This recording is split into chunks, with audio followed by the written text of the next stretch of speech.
നമുക്ക് ഇനി question number 2 കടക്കാം. ഓക്കെ, ഇത് ക്വസ്റ്റ്യൻ നടത്താൻ അറിയാം. ഇവിടുത്തെ ക്വസ്റ്റ്യൻ പെർമുട്ടേഷൻസ് ആൻഡ് കോമ്പിനേഷൻസ് എന്ന ചാപ്റ്ററിലെ ക്വസ്റ്റ്യൻ ആണ്. സോ വളരെ ഈസി ആയുള്ള ക്വസ്റ്റ്യൻ ആണോ, വലിയ സംഭവം ഒന്നല്ല, പക്ഷെ പ്യുവർ ലോജിക് ആണ്. ആ ലോജിക് ഉപയോഗിച്ച് ചെയ്യാൻ പറ്റുന്ന ഒരു ക്വസ്റ്റ്യൻ ആണ്. എന്റെ ക്വസ്റ്റ്യൻ പറഞ്ഞത്, in A group of 3 girls and 4 boys. ഒരു ഗ്രൂപ്പ് ഉണ്ട് അല്ലെ, ആ ഗ്രൂപ്പിൽ എത്ര ആൾക്കാരുണ്ട്? 3 ഗേൾസ്. അപ്പൊ G1 G2 G3 3 ഗേൾസ് ഉണ്ട് and 4 boys. So B1 B2 B3 B4 അല്ലെ. അപ്പൊ 3 ഗേൾസ് 4 ബോയ്സ് ആണ് ഒരു ഗ്രൂപ്പിലുള്ളത്. ഓക്കെ, ഇനി എന്താ പറഞ്ഞത്? there are 2 boys B1 and B2 അല്ലെ. ഓഫ്കോഴ്സ് ഇതിൽ 2 ബോയ്സ് ആരൊക്കെയാ? B1 B2, ബാക്കി B3 B4. അതെന്തോ ആക്കി എടുക്കാം. ഓക്കെ, ഇതെന്താ? the number of ways. Okay, എന്താ കണ്ടത്? number of ways in which these girls and boys are stand in a queue such that all girls stand together and all boys stand together. അതായത് ഇത്രയും ആൾക്കാർ ഒരു ക്യൂവിൽ നിൽക്കാണ് അല്ലെ. ആ ക്യൂവിൽ നിൽക്കാൻ എത്ര പോസിബിലിറ്റി ഉണ്ട് അല്ലെ. അതിന്റെ കണ്ടീഷൻ എന്താ? എല്ലാ ബോയ്സും ഒരുമിച്ചാവണം, എല്ലാ ഗേൾസും ഒരുമിച്ചാവണം അല്ലെ. അത് മാത്രമുള്ളെങ്കിൽ വേറെ ഒന്നുമില്ല വിചാരിക്കുക. അത്രയേ ഉള്ളൂ ക്വസ്റ്റ്യൻ എങ്കിൽ ആൻസർ എന്താ? അത്ര ഉള്ളെങ്കിൽ എടാ എല്ലാ ഗേൾസും ഒരുമിച്ച് കണ്ടേ, അപ്പൊ ഗേൾസിനെ മൊത്തം ഞാൻ ഒരുമിച്ച് കെട്ടിട്ടു അല്ലെ. അതുപോലെ ബോയ്സ് എല്ലാം ഒരുമിച്ച് കണ്ടേ, ആ ബോയ്സിനെല്ലാം ഒരുമിച്ച് ഞാൻ കെട്ടിട്ടു അല്ലെ. അങ്ങനെയെങ്കിൽ എത്ര പോസിബിൾ അറേഞ്ച്മെന്റ് ഇവിടെ പോസിബിൾ ആണ്? നമുക്കറിയാം എല്ലാ ബോയ്സും ഒരുമിച്ച് നിൽക്കണം, എല്ലാ ഗേൾസും ഒരുമിച്ച് നിൽക്കണം. ആ ബോയ്സിനെ ഒരുമിച്ച് ഞാൻ കെട്ടിട്ടു, ഗേൾസിനെ ഒരുമിച്ച് കെട്ടിട്ടു അല്ലെ. അങ്ങനെയെങ്കിൽ ഇവിടെ ഇപ്പൊ എത്ര അറേഞ്ച്മെന്റ് പോസിബിളാ? എടാ ഈ ഗേൾസിന്റെ ഒരു കൂട്ടം ബോയ്സിന്റെ ഒരു കൂട്ടം, അങ്ങനെ എത്ര കൂട്ടുണ്ട്? 2 കൂട്ടല്ലേ. ആ 2 കൂട്ടം പരസ്പരം 2 ഫാക്ടോറിയൽ വിത്ത് അറേഞ്ച് ചെയ്യാലോ. അവിടെ ഇവിടെ ഇത് ഒരാള്, ഇത് വേറെ ആള്, 2 കൂട്ടങ്ങളാ കെട്ടിയിട്ടുണ്ട് അല്ല. അപ്പൊ അവിടെ 2 ആൾക്കാരാ, അവിടെ എത്ര വിധത്തിൽ അറേഞ്ച് ചെയ്യാം?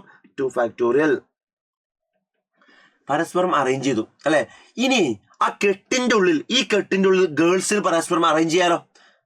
ഈ G1 G2 G3 G1 G2 അങ്ങോട്ടും ഇങ്ങോട്ടും മാറിയാൽ ഗേൾസ് ഒരുമിച്ചല്ലേ, ഗേൾസ് ഒരുമിച്ചാവുന്ന കണ്ടീഷൻ മാറൂലല്ലോ. അപ്പൊ എന്ത് ചെയ്യാം? ഈ ഗേൾസിന് ഇവിടെ എനിക്ക് എന്ത് ചെയ്യാം? അറേഞ്ച് ചെയ്യാം. എത്ര വിധത്തിലാ?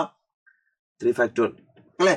അതേപോലെ ഇതിന്റെ ഉള്ളിൽ ബോയ്സിനെ എനിക്ക് അറേഞ്ച് ചെയ്യാലോ. കാരണം B1 B2 B3 B4 B1 B3 B2 B4 ആയ പ്രശ്നമില്ലല്ലോ, അപ്പോഴും ബോയ്സ് ഒരുമിച്ചല്ലേ. അപ്പൊ ഇവിടെ ബോയ്സിനെ എത്ര വിധത്തിൽ അറേഞ്ച് ചെയ്യാം? 4 ഫാക്ടോറിയൽ അല്ലെ. അങ്ങനെ ഇതെത്ര ആൻസർ? 2 ഫാക്ടോറിയൽ 2 ആണ്, 3 ഫാക്ടോറിയൽ 6 ആണ്, 4 ഫാക്ടോറിയൽ 24 അല്ലേ അല്ലെ. അങ്ങനെ ഇത് 24 into 2 48 ആണ്, 48 into 6 വരും. എത്രയാ? 6 48 4 288 ആണ് അല്ലെ. ഈ 288 എന്ന് പറഞ്ഞാൽ എന്താ? ബോയ്സ് എല്ലാം ഒരുമിച്ചും ഗേൾസ് എല്ലാം ഒരുമിച്ചും വരാനുള്ള കണ്ടീഷൻസിന്റെ എണ്ണല്ലേ അല്ലെ. അപ്പൊ ഗേൾസും ബോയ്സും ഒരുമിച്ച് വരണം, ഗേൾസ് ഒരുമിച്ച് വരണം, ബോയ്സ് ഒരുമിച്ച് വരണം. അങ്ങനെ എത്ര പോസിബിലിറ്റി ഉണ്ട്? 288 പോസിബിലിറ്റി ഉണ്ട്. അത് ഓക്കെ അല്ലെ. പക്ഷെ ഇന്ന് ക്വസ്റ്റ്യനിൽ വേറൊരു കണ്ടീഷൻ ഉണ്ട്. എന്താണ്? But B1 and B2 are not adjacent to each other. ബോയ്സും ഗേൾസും ഒരുമിച്ച് വരണം, അതൊക്കെ. ബോയ്സ് ഒരുമിച്ച് വരണം, ഗേൾസ് ഒരുമിച്ച് വരണം, അത് ഓക്കെയാണ്. പക്ഷെ എന്ത് വരാൻ പാടില്ല? B1 ഉം B2 ഒരുമിച്ച് വരാൻ പാടില്ല അല്ലെ. അപ്പൊ അതായത് 288 ആൻസർ ആയിട്ട് പറയാൻ പറ്റുമോ? ഒരിക്കലും പറ്റൂല അല്ലെ. അവിടെ 288 പറഞ്ഞാലേ ബോയ്സ് ഒരുമിച്ച് വരുന്ന കേസും ഗേൾസ് ഒരുമിച്ച് വരുന്ന കേസും മാത്രമേ ഉള്ളൂ അല്ലെ. പക്ഷെ ഇവിടെ എന്താകാൻ പാടില്ല?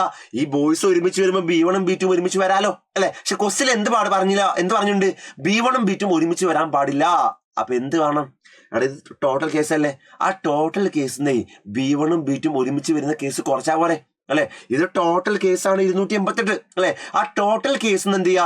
B1 ഉം B2 ഒരുമിച്ച് വരുന്ന കേസ് ഒഴിവാക്കുക അല്ലെ. എങ്ങനെയാണ് B1 ഉം B2 ഒരുമിച്ച് വരാം? അപ്പോഴും ഗേൾസ് ഒരുമിച്ചാണ്, അത് മാറ്റല്ല. ബോയ്സും ഒരുമിച്ചാണ്, അത് മാറ്റല്ല. അതിന് പുറമെ ആരൊരുമിച്ചാവണടാ? B1 ഉം B2 ഒരുമിച്ച് വരണം അല്ലെ. നമുക്ക് ഒരുമിച്ച് വരാത്ത കേസാണുള്ളത്. അപ്പൊ എന്താ ചെയ്യാ? ടോട്ടൽ ഒരുമിച്ച് വരുന്ന കേസ് ഒഴിവാക്കുക. അപ്പൊ B1 ഉം B2 ഒരുമിച്ച് വരണം. അപ്പൊ B1 B2നെ ഈ ബോയ്സിന്റെ കെട്ടിന്റെ ഉള്ളിൽ വേറെ കെട്ടിച്ചു അല്ലെ. അവിടെ എന്താണ്? ബോയ്സ് ആ B1 ഉം B2 ഒരുമിച്ച് വെച്ചു അല്ലെ. അങ്ങനെയെങ്കിൽ എത്ര അറേഞ്ച്മെന്റ് ഇവിടെ പോസിബിൾ ആണ്? B1 ഉം B2 ഒരുമിച്ച് വരുന്ന എത്ര അറേഞ്ച്മെന്റ് ഇവിടെ പോസിബിൾ ആണ്? ഒന്നുമില്ല, ആദ്യം 2 ആൾക്കാർ അല്ലെ. അപ്പൊ പറയാ 2 ഫാക്ടോറിയൽ. ദെൻ അവിടെ ഗേൾസിന്റെ ഉള്ളിൽ 3 ഗേൾസ് അല്ലേ. ആ 3 ഗേൾസിന് എത്ര വിധത്തിൽ അറേഞ്ച് ചെയ്യാം? 3 ഫാക്ടോറിയൽ അല്ലെ. ഇനി ഈ ബോയ്സിന്റെ ഉള്ളിൽ എത്ര ആൾക്കാരുണ്ട്? ഇവരെ ഒരുമിച്ച് കെട്ടിയിട്ടില്ലേ. അപ്പൊ അത് ഒരാളല്ലേ. അപ്പൊ എന്താ? 1 2 3. അപ്പൊ 3 ഫാക്ടോറിയൽ അല്ലെ. കഴിഞ്ഞോ? ഇല്ല. ഇനി നോക്ക്, ഈ കെട്ടിന്റെ ഉള്ളിൽ ബോയ്സിന് അങ്ങോട്ട് ഇങ്ങോട്ട് മാറാലോ. അപ്പൊ 2 ഫാക്ടോറിയൽ.